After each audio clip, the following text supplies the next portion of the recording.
ഇവിടുത്തെ ലൈഫ് എന്ന് പറയുന്നത് ഒരു യൂറോപ്യൻ കൺട്രി എങ്ങനെയാണോ അതേപോലെ തന്നെയാണ്. യൂറോപ്യൻ കൾച്ചറാണ്. അർമേനിയയിൽ വരുന്നവരെല്ലാം സാധാരണക്കാരാണ്. കാശുള്ളവൻ എന്തായാലും അർമേനിയ വരില്ല, മറ്റ് യൂറോപ്യൻ രാജ്യങ്ങൾ തേടി പോകും. അർമേനിയയിൽ വന്നിട്ട് 4 മാസം 6 മാസമായിട്ട് തിരിച്ച് നാട്ടിലേക്ക് കയറി പോകുന്ന ഒരുപാട് ആൾക്കാരുണ്ട്. നമസ്കാരം, ഞാനിപ്പോൾ അർമേനിയയിലാണുള്ളത്. ഒരുപാട് പേര് ചോദിച്ചിട്ടുണ്ടായിരുന്നു അർമേനിയയിൽ എങ്ങനെയാണ് വരുന്നത്, ഇംഗ്ലീഷ് പ്രശ്നമാണോ, എത്ര എക്സ്പെൻസ് ആവും, എത്ര ദിവസം എടുക്കും വരാനായിട്ട്. അതിനുള്ള ഉത്തരവായിട്ടാണ് ഞാൻ വന്നേക്കുന്നത്. പ്രധാനമായിട്ട് ഇങ്ങോട്ട് വരുന്നതിന് മുമ്പ് അർമേനിയ എന്താണെന്ന് അറിയണം. ഇതൊരു യൂറോപ്യൻ കൺട്രി അല്ല, ഏഷ്യൻ കൺട്രിയാണ്. ഏഷ്യയ്ക്ക് യൂറോപ്പിനും ഇടയിലായിട്ട് സ്ഥിതി ചെയ്യുന്നതുകൊണ്ട് യൂറേഷ്യ എന്ന് പറയുന്നു. 2017 നവംബറിലാണ് അർമേനിയ യൂറോപ്യൻ യൂണിയനുമായിട്ട് ഒരു എഗ്രിമെന്റ് തയ്യാറാക്കി ഒപ്പുവെച്ചിട്ടുള്ളത്. അന്ന് മുതലേ കേൾക്കുന്നൊരു കാര്യമാണ് അർമേനിയ യൂറോപ്പ് ആവുന്നു എന്നുള്ളത്. പക്ഷെ ഇതുവരെ അതിനുള്ള ഒരു അപ്ഡേറ്റുകൾ ഇങ്ങനെ വന്നുകൊണ്ടിരിക്കുക. അർമേനിയയുടെ ഒഫീഷ്യൽ സൈറ്റിൽ അപ്ഡേറ്റുകൾ വന്നുകൊണ്ടിരിക്കുകയാണ്. പക്ഷേ പൂർണ്ണമായിട്ട് യൂറോപ്പ് ആവാനുള്ള സാധ്യത ഏകദേശം ഒരു 50% മാത്രമേ കാണുന്നുള്ളൂ. ഞാനിവിടെ എത്തിയത് ജൂൺ മാസത്തിലായിരുന്നു. അപ്പോൾ ആ മാസം എന്ന് പറയുന്നത് ഏകദേശം ഈ ഫ്രൂട്ട്സൊക്കെ വിളവെടുക്കുന്ന ഒരു സമയമായിരുന്നു. അപ്പോൾ ഞാനിവിടെ വന്നിട്ട് സ്ഥിരമായിട്ടൊരു ജോലിയില്ല.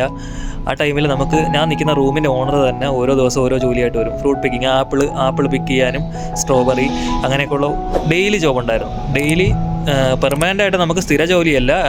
ഏകദേശം ആപ്പിൾ പറിക്കുക, ഇന്നിപ്പം ആപ്പിൾ പിക്കിങ് ആണെങ്കിൽ നമുക്ക് നാളെ സ്ട്രോബെറി, അങ്ങനെയുള്ള പല സ്ഥലത്തായിട്ട് ഓരോ ജോലികളുണ്ടായിരുന്നു. 3 മാസത്തോളം നല്ലപോലെ കഷ്ടപ്പെട്ടു. ഫ്രൂട്ട് പിക്കിങ് ആയിരുന്നു, കൺസ്ട്രക്ഷൻ ഫീൽഡിലുണ്ടായിരുന്നു, ലോഡിങ് ആൻഡ് അൺലോഡിങ്, അങ്ങനെ ഒരുപാട് ജോലിക്ക് പോയി. കാര്യം നമുക്ക് സ്ഥിരമായിട്ടൊരു ജോലിയില്ല, സ്ഥിരം ഒരു വർക്ക് പെർമിറ്റിലല്ല നമ്മൾ അർമേനിയയിൽ വന്നത്. അപ്പോൾ ഈ ജോലികളൊക്കെ ചെയ്തേ പറ്റൂ.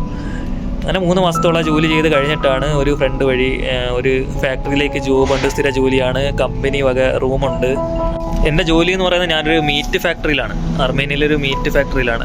മീറ്റ് വെച്ച് എന്തെല്ലാം പ്രൊഡക്റ്റ് ഉണ്ടാക്കാൻ പറ്റുമോ അതെല്ലാം ചെയ്യുന്നൊരു കമ്പനിയാണ്. ഒരു വലിയ കമ്പനിയാണ്. അത്യാവശ്യം 6000 അർമേനിയൻ ഡ്രംസാണ് നമുക്ക് പെർ ഡേ കിട്ടുന്നത്. റൂം കമ്പനി തരുന്നുണ്ട്, ഫുഡ് നമ്മൾ തന്നെ വെച്ച് കഴിക്കണം. ഇവിടെ വീക്കിലി സാറ്റർഡേ ആണ് ഓഫുള്ളത്. നമ്മുടെ കമ്പനിയിൽ സൺഡേയും വർക്കിംഗ് ആണ്. മാസത്തിൽ എല്ലാ ദിവസവും ജോലിയുണ്ട്. പക്ഷേ ലീവ് എടുക്കണമെന്നുള്ളവർക്ക് സാറ്റർഡേ ലീവ് എടുക്കാം. ജോലി എന്ന് പറയുന്നത് നല്ല ജോലിയാണ്. അർമേനിയയിൽ വരുന്നവർ എന്തായാലും നല്ല രീതിക്ക് കഷ്ടപ്പെടാൻ തന്നെ വരണം. നാട്ടിലെ പോലെ അല്ല, ഇവിടെ നല്ല രീതിക്ക് ജോലി ചെയ്താൽ മാത്രമേ അതിനുള്ള സാലറി ലഭിക്കത്തുള്ളൂ.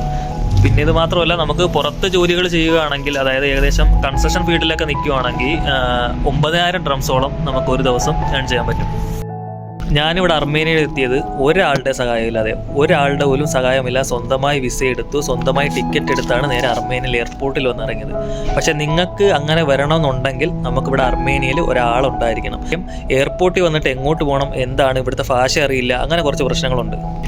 പക്ഷേ എൻ്റെ ഒരു സുഹൃത്ത് ഇവിടെ ഉള്ളതുകൊണ്ട്, അതായത് ഞാൻ വരുന്നതിന് 1 മാസം മുമ്പ് ഇവിടെ എത്തിയിട്ടുണ്ടായിരുന്നു. അതുകൊണ്ട് മാത്രമാണ് എനിക്കിവിടെ വരാൻ പറ്റിയത്.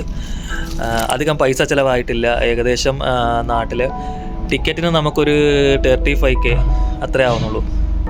അർമേനിയയിൽ ഒരുപാട് ജോബ് വേക്കൻസികളുണ്ട്. എല്ലാം കൺസ്ട്രക്ഷൻ മേഖലയിലാണെങ്കിലും ഫാക്ടറി ജോബാണെങ്കിലും ഒരുപാട് ജോബ് വരുന്നുണ്ട്.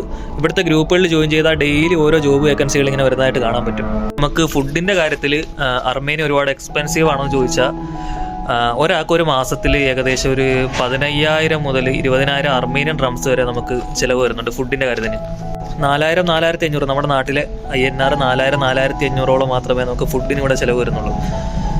കമ്പനി തന്നെ ജോലി ചെയ്യുമ്പോൾ കമ്പനി തന്നെ റൂം തരുവാണെങ്കിൽ നമുക്ക് എക്സ്ട്രാ ഒന്നും ആവത്തില്ല. ഈ ഫുഡിൻ്റെ കാര്യം മാത്രമേ നമുക്ക് എക്സ്ട്രാ ആയിട്ട് വരുന്നുള്ളൂ.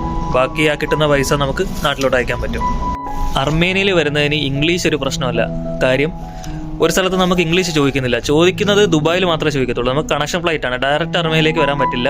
നെടുമ്പാശ്ശേരി അല്ലെങ്കിൽ തിരുവനന്തപുരത്ത് നിന്ന് വരുമ്പോൾ ഡയറക്റ്റ് ഒന്നുകിൽ ഷാർജ അല്ലെങ്കിൽ ദുബായിൽ ഇറങ്ങിയിട്ട് അവിടെ നിന്നാണ് അടുത്ത ഫ്ലൈറ്റിലാണ് നമ്മൾ അർമേനിയയിലേക്ക് വരുന്നത്. ഇപ്പോൾ ഏകദേശം ഇംഗ്ലീഷ് സംസാരിക്കേണ്ടി വരുന്നത് ദുബായിൽ മാത്രമേ ചോദിക്കൂ. ഇവിടുത്തെ എയർപോർട്ടിൽ അധികം ഇംഗ്ലീഷ് കാര്യങ്ങളൊന്നും ചോദിക്കാറില്ല. ഇവിടെ ഉള്ളൊരു 80% ആൾക്കാർക്ക് ഇംഗ്ലീഷ് അറിയില്ല. ഇവിടുത്തെ ഭാഷയാണ് ഉപയോഗിക്കുന്നത്, അർമേനിയൻ ലാംഗ്വേജ് ആണ് അവർ പറയുന്നത്. അധികം ആൾക്കാർക്ക് ഇംഗ്ലീഷ് അങ്ങനെ വലിയ അറിവില്ല. അർമേനിയയിൽ അധികവും റഷ്യനും അർമേനിയൻ ലാംഗ്വേജുമാണ് സംസാരിക്കുന്നത്. നമുക്ക് ഇംഗ്ലീഷിൻ്റെ ഉപയോഗം വരുന്നില്ല. ഇവരുമായിട്ട് കമ്മ്യൂണിക്കേറ്റ് ചെയ്യണമെങ്കിൽ മാത്രം നമുക്ക് ഗൂഗിൾ ട്രാൻസ്ലേറ്റർ ഉപയോഗിച്ച് ഇവരുമായിട്ട് കമ്മ്യൂണിക്കേറ്റ് ചെയ്യാം.